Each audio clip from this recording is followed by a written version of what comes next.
Tonight I'm very excited. I've always wondered, if you have this very little money, what do you do with it? And I have people who are coming here to give me answers. So I'm very, very excited. You forgive me, I might even be sweating.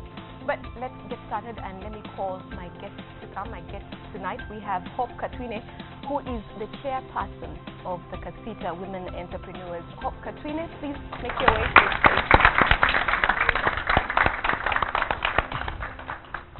Yes, and as Hope comes, we have Grace Opus, who is the leader of the Kalere Women. That's, I'm talking about over 300 women, and she heads these women.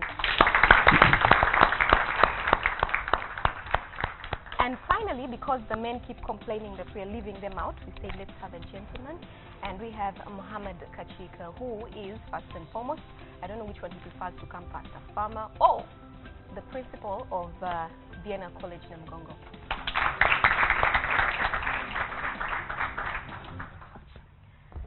Ladies and gentlemen, these will be my guests for this evening, and let's get into a segment which is This and That.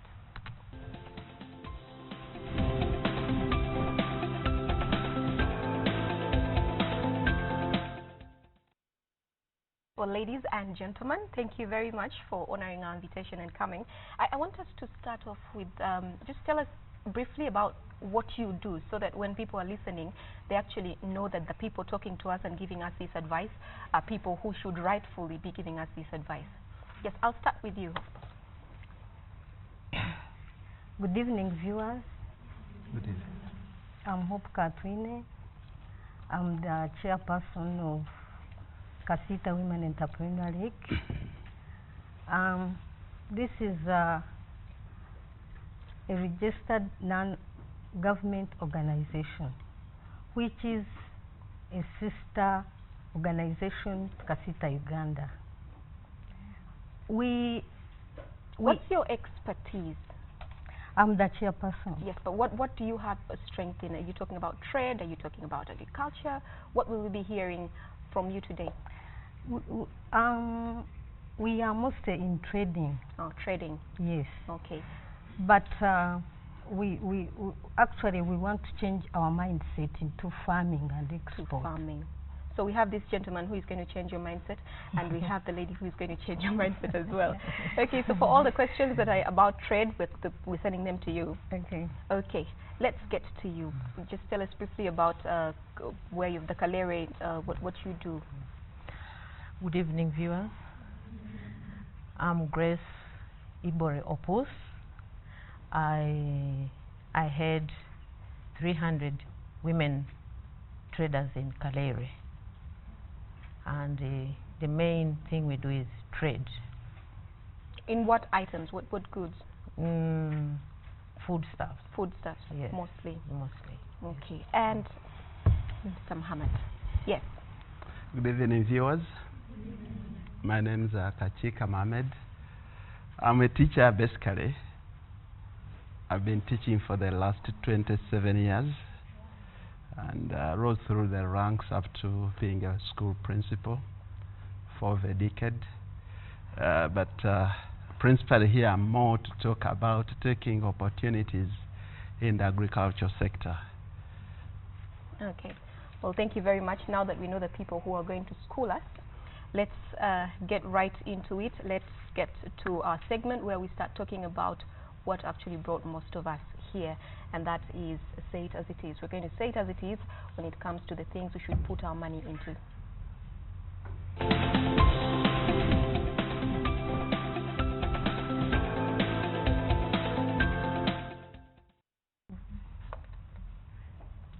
Okay, my very first question is there money to be made in agriculture?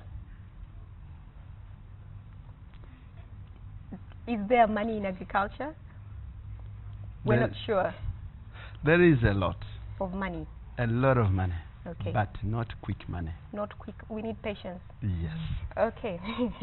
What skill do I need? And I'll start with you. What skill do I need to get into this, into agriculture, into farming? I think the first one is the point that I pointed out. Yes. Patience. You can't get money from agriculture when you are not patient. Yeah, because of its nature. It's something planted and which needs time. Gestation period is there. We need to watch it grow. Yeah, we need to watch it grow. Unlike other businesses where your effort and everything will give you the returns as fast as possible, agriculture requires investment, little or mid, but it will require patience, perseverance, and consistency, and to believe in that, that what you are doing actually at one time will give you the returns. But you've said there's money to be made, so I think if you're assured of money, you can be patient. Yes, definitely. Okay.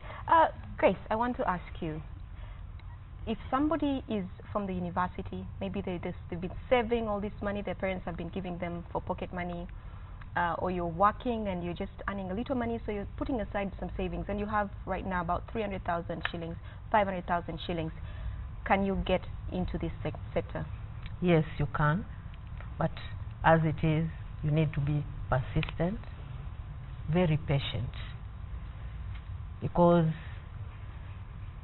you have to, that 300,000 can begin a business of tomatoes, onions, eggplants, groundnuts, but you need to be patient and disciplined, because if you, the moment you start working and you start spending it, it will all go.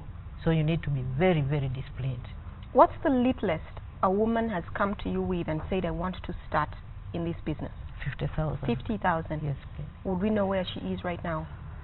Yes, she's gone far. She's gone far. She's made, she started with 50,000. She got a basket of onions, but now she can buy bags of onions. So run me through very briefly. I have 50,000 shillings. I come to you. Okay, let's say 200,000 shillings. I come to you and I say, I want to start. What happens then? You first have to get a place to sell. Yes. That is a stall. Pay for it. The one actually who did the onions paid 100,000 for the stall. Then after that, she partnered with someone, and they got a bag. And then after that, she sold about 2 times, and then she was able to stand on her own. And now they can afford to give her bags of onions, because she now has people who trust her with their goods. She sells and she gives them their money. She takes the profit. Okay. Yeah. Okay. Well, Hope, I don't want you to think we've left you out. Where does a young person start out in the export business? How do they start out? I know a lot of us, we hear the stories of the women and men who save a little money, get on the plane, go to Dubai, buy clothes or baby things or whatever, come back and sell them. Is that still something that we should look into going into, or should we focus more on exporting Ugandan things? Now, it has been that import business has been so easy, in that every person or anybody could go to Dubai, to China, and bring in things. But today, I think it is declining because of some reasons. The market is no longer like how it used to be, and secondly, foreign exchange, the dollar is always up, so the profit is. I had a conversation with you the other day, and you were saying when you started out, the dollar was at how much? At 900. 900 shillings. Yes. And now we're at 3,600. It is at 3,600. Okay. And remember me, I started my importation from Dubai. Dubai's currency has never changed. It is still at 3.62. So that time, by that time, how you use it to buy goods from Dubai is right now is how you buy it.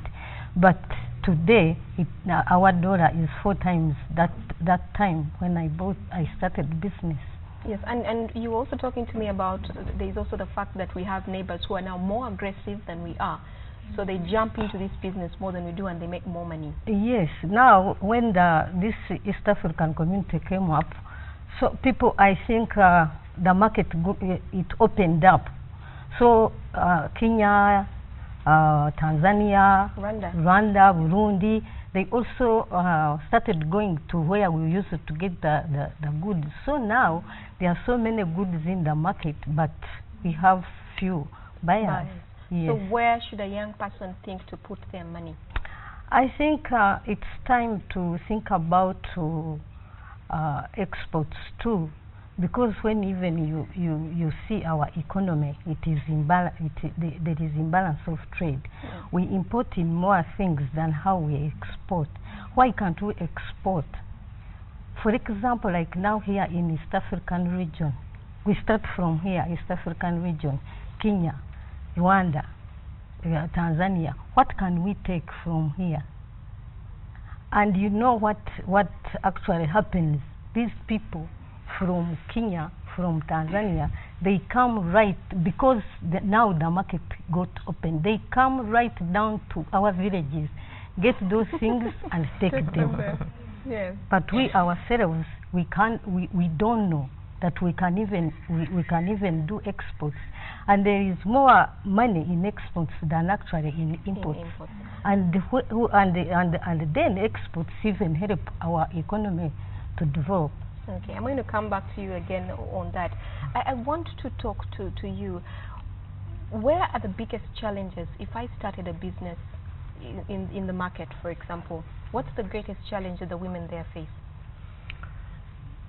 The prices of the foodstuffs keep on fluctuating depending on the weather.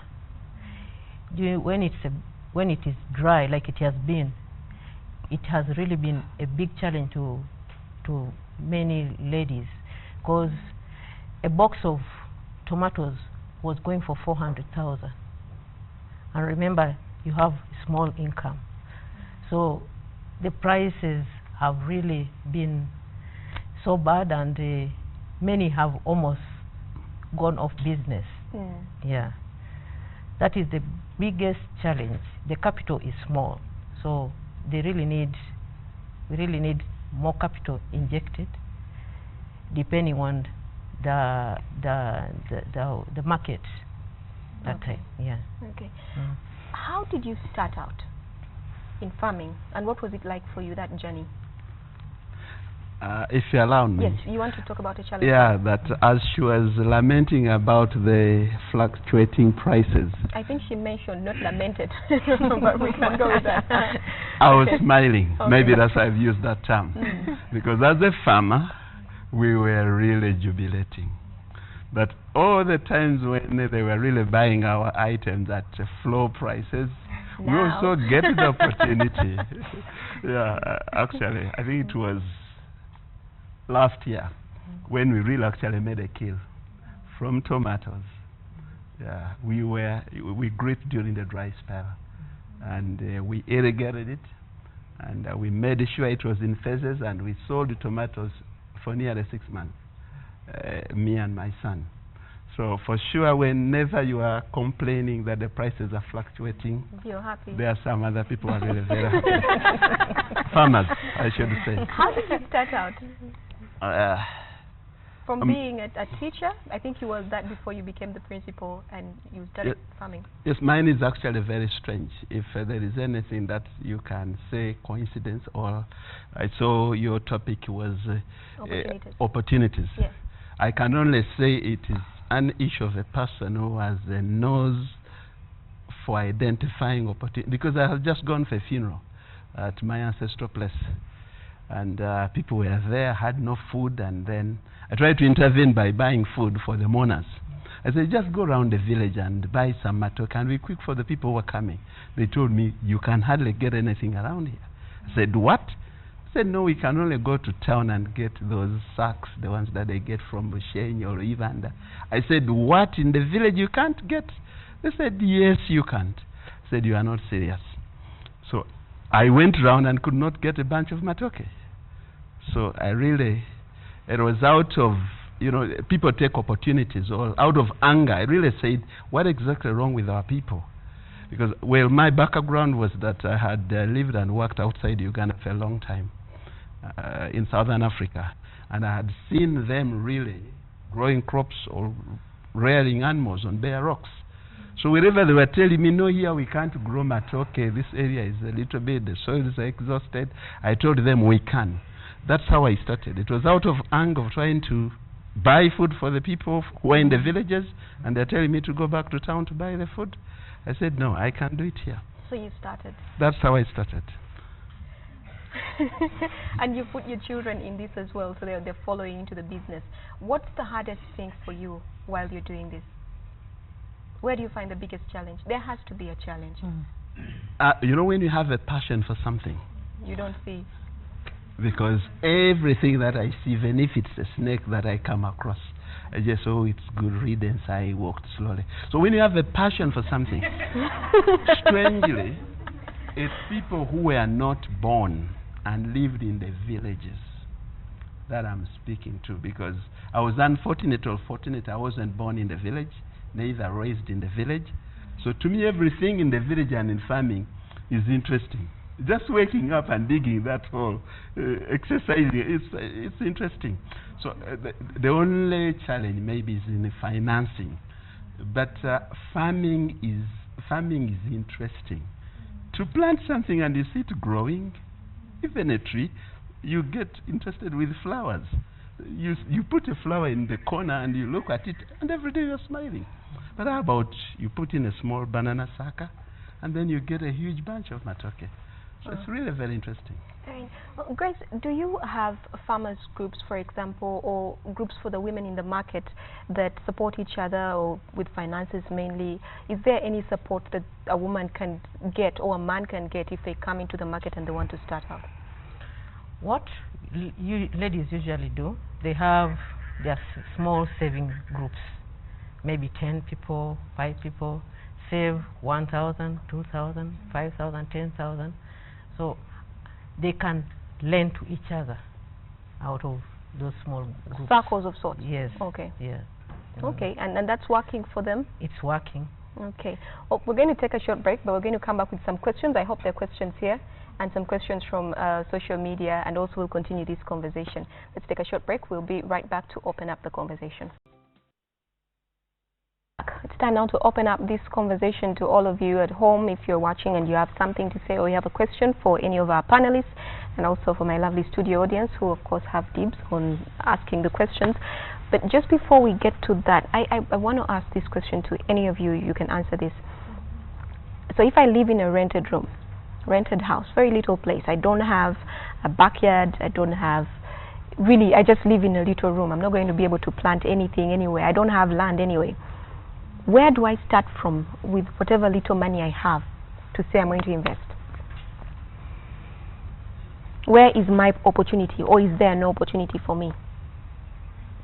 There's opportunity. With that little money, you can go to the market, and there are traders who bring the foodstuff. You buy it and sell. So I don't need to particularly be growing it myself if I do not have the land to grow this. Yeah, you can buy if you don't have land. Like most ladies actually don't have land. Yeah. Okay. Well, let's take some questions from the audience. Yes, please just grab the microphone. I know it's moving somewhere. If somebody is nearest to the microphone, yes, just give us your question. Yes, please sit and give us your question. Thank you very much. My name is Osborne from Uganda Parliamentary Forum.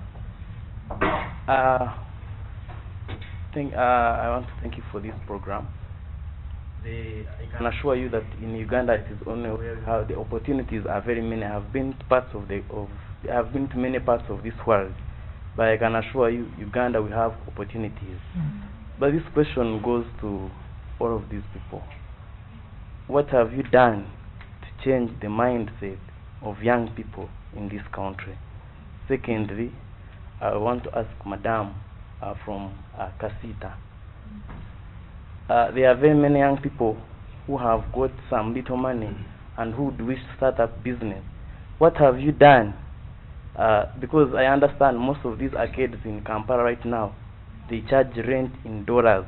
What have you done help those young people who have little money and who used to work in those arcades.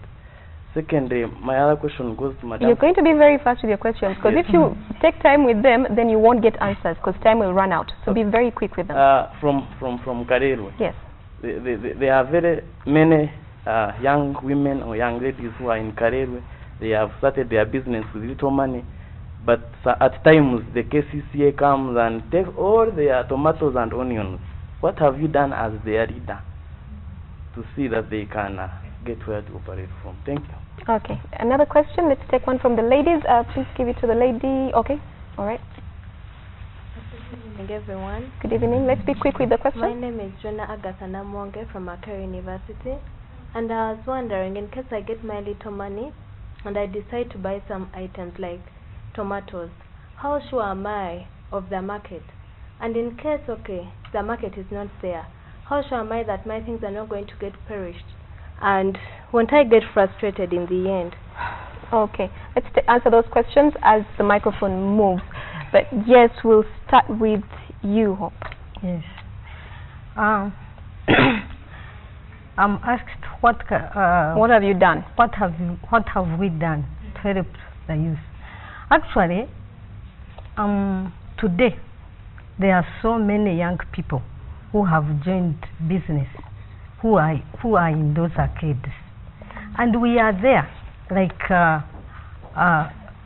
Kawel, Kasita Women Entrepreneur League. It's not for only big women, even young girls, those who have left school. You can always come and we help you to start up. You may have a small capital, and then you don't know what you can use that money with, and then we shall always help you. But you yourself, before you come to us, you have to have something in your mind, what you want to do, whether you want to be a trader, whether you want to be a farmer, whether you want to export. And then when you have that idea, then we can build that idea and then give you an advice. But this money, your capital, may not help you to do this, what you want to do. So engage us, like the associations. Come please, the doors are open and we are there to help you. Okay. Let's have you answer the other question. Now, for the ladies who work at the road, they are not supposed to be working at the road. They are supposed to get stalls inside. There are those people who work down, not on the big stalls. Actually, they are relatively cheap ones.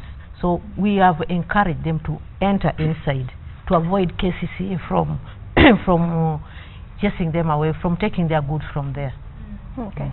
And since no one has asked the gentleman here a question, I have a question from you from social media. We have Titus Wesonga who says, you say there are no challenges in farming, you're not being fair.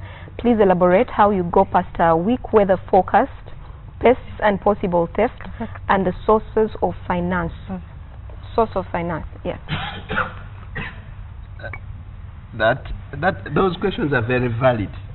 I thought that I just hinted onto a component of what challenges do you face. I first dealt with the social challenge. Okay. I had first to put my passion to enable me overcome.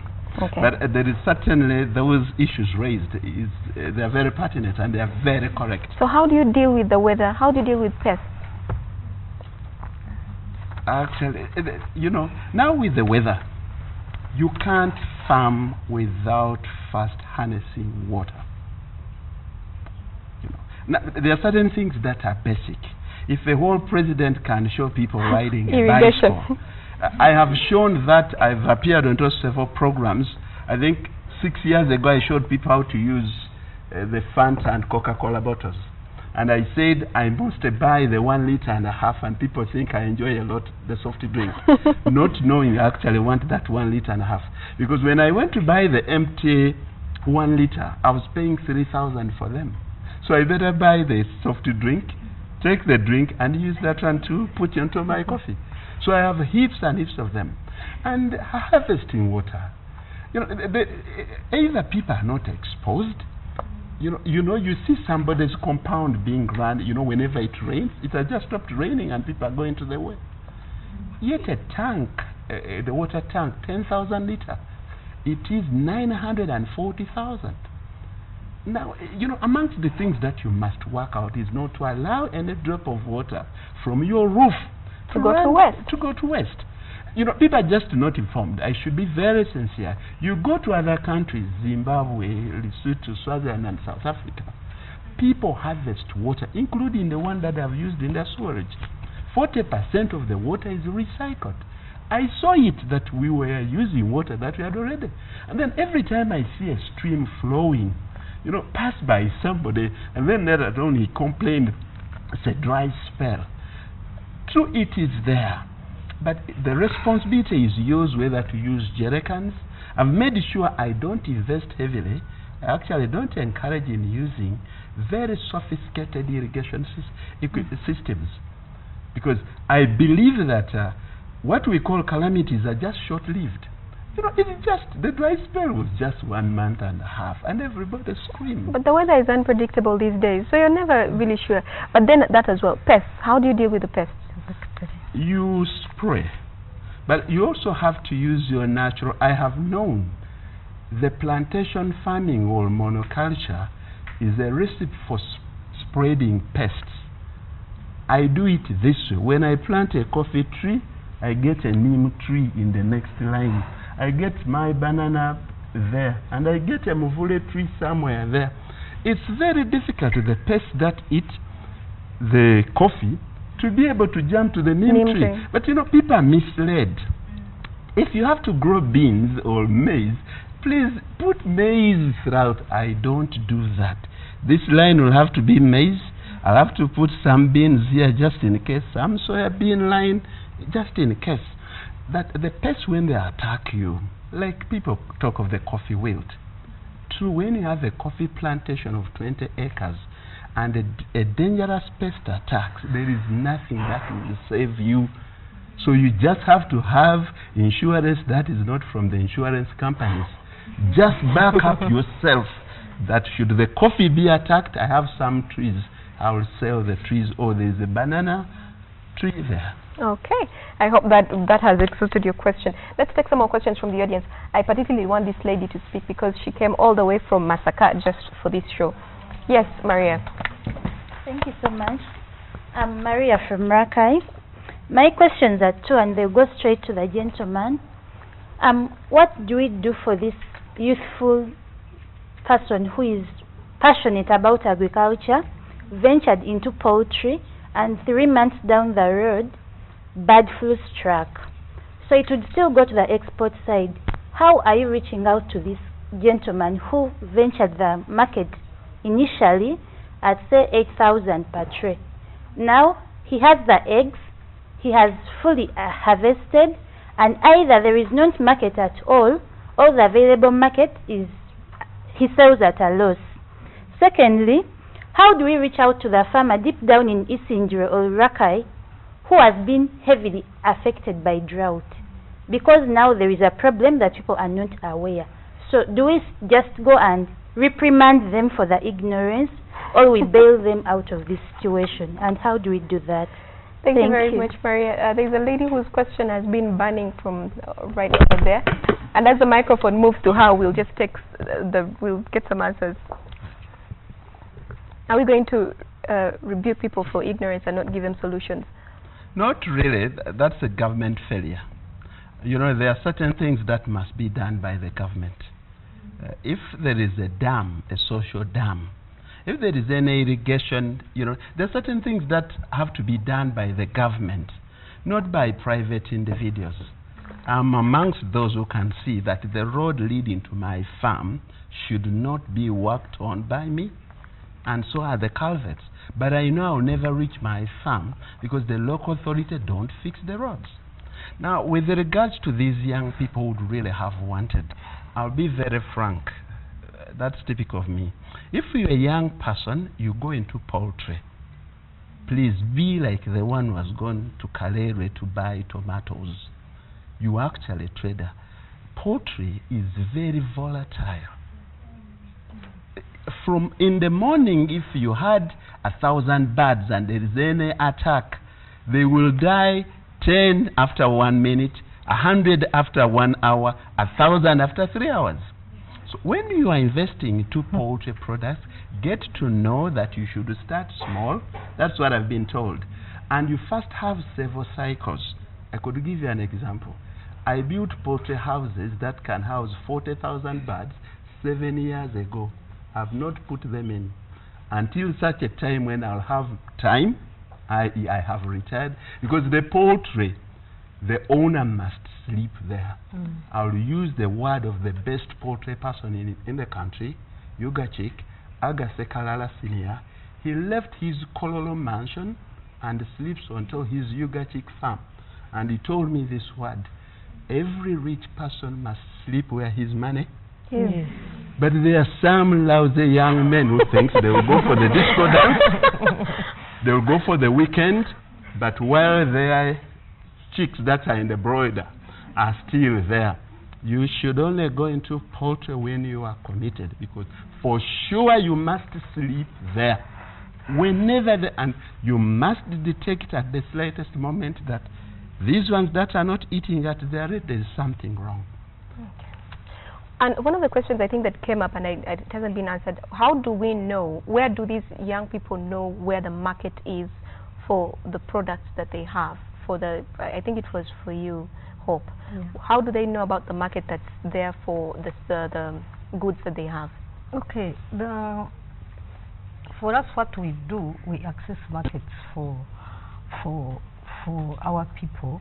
If they are products that can be exported, then we engage the Ministry of Trade through Uganda Export Promotion Board. Then you can know that this product can be exported to this country. But the major problem that has come up is always quality and quantity. You may want to export eggs, but where you are taking them, they want so many in a month and a particular type. Then you find yourself you cannot do that. That's where actually exports have failed in Uganda. But now we are coming up to sensitize people, and more especially you young people. Start grouping yourselves. Start associations so that you can work together. Don't look at working alone in this time. It's very, very important to work together. If you are 4, 5, and there is a market of eggs in let's say in Southern Sudan, and you yourself you can't manage it, then look for others so that you can export that. Okay. And I think one of the other questions, there's a lady who asked about, so she has tomatoes. How do you help her so that her tomatoes don't perish if she's... what was the question? I don't know if it was it answered? Yes, so she was asking about perishable goods. So she has perishable goods and she buys a whole basket. What happens if there is no market? That's, you need to, as a trader, you need to know that you can add value to those perishable goods, and you can make tomato sauce out of that, and many other things you can make out of those goods. But I'm not going to deceive you that there are times when you have to make the losses. There are times when they actually pour away the tomatoes. It is quite a risky venture. You need to be very patient, because there are people who have really excelled in tomato business. They have been there for many years, and they have even built houses, but it needs patience. Okay. I could chip in up a bit, because the tomatoes have types. The tomatoes in the supermarket remain on the shelf for 3 weeks. But that tomato is not bought or stocked by the women in Kalere, because that's, you know, these long ones. Because that's a box that will go for 450,000. And majorly it was for export or for supermarkets. So, you know, the business acumen should really help this young person that 4 of us should buy those that can stay on the shelf a long time. And then we also buy the ones for day to day which people pick. So, but, you know, this is only what you can learn when you are in the business, so that you mitigate the losses. Okay. But there is also something else. Before you engage in that business of perishable goods, I think the first thing you should start to, how much can I buy and sell? So you don't buy at random. You ask the people you have found in business, or secretly, you think how much can I start with? Then if you see really that today you have bought 2 boxes and then you sell them off, then continue with those 2 boxes. Then you add on slowly, and then you see. But instead of coming very excited, when you are excited, and then you put all your money in one thing, and then you lose. Okay. Let's take the next question. My question goes to the gentleman. I'm a graduate from, assuming I finish and I've graduated, and I want to start an investment, farming, on say an acre or 2 of land. How much minimum, how much do I need to start, considering the changing seasons? How much do I need to begin? Okay, let's take another question. There's a lady that was next to you. Sure. Yeah. Thank you so much, Josephine. My question as well goes to the gentleman. You say there are less or no challenges at all in farming, but challenges in farming. But when you go back deep in the villages, people do not get the access to communication about weather forecast, where it will be a long spell or less. So how can someone go about? You've tried to fish on a pond, and then the whole 2 months is so dry and your fish has died. How would you maybe try to mitigate such? Okay, so let's just take those very quickly. I'll start with hers, and we'll need to be reminded up a little bit onto hers. The first person. Would you just... How much do I need to begin on an acre or 2 of land? I'm a graduate from Akere, considering the changing seasons, like dry spells. A number of factors, madam. Where you want to farm, i.e. the labor cost around Kampala, Wakiso, Masaka is really high. What you want to grow. If you are really starting, you know, you need to know the things that you need to start with. So if you want to grow coffee, it will require large capital. If you want to grow beans, the one that as a startup capital, it will take very little money. If you want to grow potatoes, it is only your energy and fellow women on the village who are going to help you get the potato. It's only your energy. So now, how much capital will depend. The only problem, as you've said, as a graduate from the university, certainly your expectations are very high from your peers and the rest. You want to get 900,000 from farming in 2 months. Well, you look for that job of 900,000 for 5 years. But you are willing to stay on the street for that long, but you are not willing to try your luck with coffee or with maize growing. So how much you need, I've always said, that you don't have to have a specific amount of money. I.e., most people who have made it on borrowed or rented land. Mama, Senga, give me your land there, I'll clear it for you. I'll plant there 3 seasons. When I'm done, I'll leave that land for you so that you plant others. Eventually, those determined people have ended up buying that land from the landlord. So the question of how much, because even the seeds, as she said, you can borrow them. Someone can help you with them, as long as they've seen you've come and you are determined. To be very precise, if you had said that I want to plant maize, I would have given you roughly the picture. Or I want to do this. If it is a banana plantation, I will tell you that. Sorry? Oh, but we can't get into that right now. But the other one? Yes, let's just answer the other one. And it's very difficult to predetermine. I wonder why people have found a lot of complaints with farming. Because they just hate it with a passion. That's the truth. There are more risks in import. There are more risks that you went when the dollar was at this rate and URA has done this to you. If you ask between the two, who hits a business person most, the weather or the taxes? Taxation. I think the taxes kill more businesses than the weather.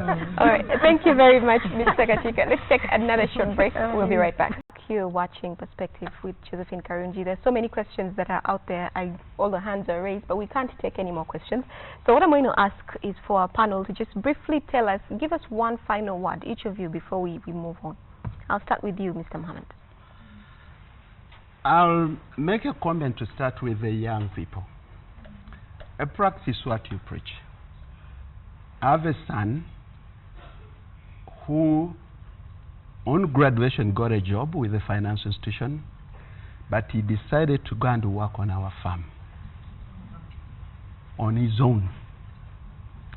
He was a financial mathematician. The young man really transformed the financial aspect of our farm, because I was just farming as a passion. As I said, I was just interested. But this young man told me the bananas must be sold under this price. And the young man even opened up an export market. We exported bananas for almost 2 years. She's already pointed out, we were only let down by our quality, because they want a specific type of a certain shape and of a certain weight, yes. When we couldn't get it. Now, when it comes to the young people or families, they should entice. But this young man could only derive from me when he saw that I was staying there on the farm, and he picked. I'm glad that right now a financial institution handpicked him and hired his services after he won the Best Farmers Award youth category for 2 consecutive years. But you know, they graduate, they don't want to go back there. Until the last word, until people of my age. Just very, very quickly. Frankly, I mostly speak for the mid-aged, mid-income people, because that's where I belong. I urge people who are mid-aged, 40, 45 going upwards, to think of agriculture as a very viable investment. Many people only think of real estate. I want to tell you, Josephine, that people don't know where wealth is, real wealth. Because I see people who have properties and rentals in town struggling to get rent from people when they are not paying. But those with bunches of matoke, they are looking for them. They are looking for them, and they are Thank you very much, Mr. Kachika. I'll get the last word from you, Grace, yes. But very, very quickly, our time is fast. Now to the young people, you can start with any amount of money, but be determined, be persistent, be very patient. This quick money will not, this microwave will not work. You have to be patient, and it will work out. You'll be able to educate your children when you get married. You'll be able to build buildings. Okay. And finally, Hope, your very final word. Yeah, my final word to the young people is, please join farming. There is money in farming. But don't stop at that. Learn how to add value on what you have produced. Then you will get more money. And then when you add more value to that, then you think of exporting. Then there, you will not go wrong. Okay. Thank you so much. Thank you very much to my panel, and it's time for Pick and Play. That's coming up.